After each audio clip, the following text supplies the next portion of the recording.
దేవుని నామానికి మహిమ కలుగును గాక. నేటి దినపు వాగ్దానంతో మీ ముందుకు రావటానికి ప్రభువు సహాయం చేస్తా ఉన్నారు పిల్లరా. మొదటి దినవృత్తాంతాల గ్రంథం 19వ అధ్యాయం 13వ వాక్యం. ధైర్యము కలిగి ఉండుము.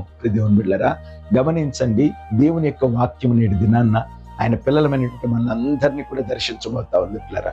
లోకంలో మానవ జీవితం అంతటిని కూడా మీరు పరిశీలన చేస్తే ప్రతి విషయంలో మానవుడు భయపడుతూనే ఉన్నాడు. జీవితం అంతా కూడా పుట్టింది మొదలుకొని చనిపోయేంత వరకు ఎన్నో భయాలు మన జీవితాన్ని మనం వెంటాడుతూ ఉన్నాయి.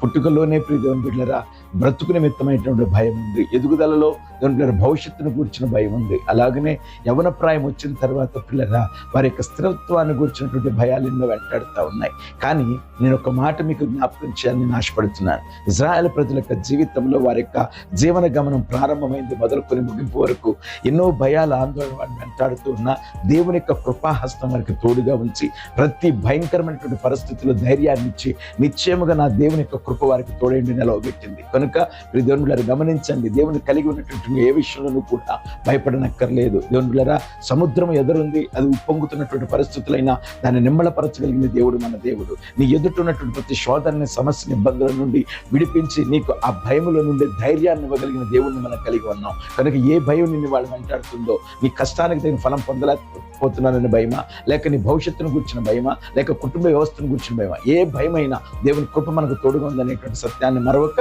ఆయన భయభక్తి విశ్వాసాన్ని కొనసాగిద్దాం. దేవుని కృప మనందరికీ తోడై ఉండును గాక. ఆమేన్.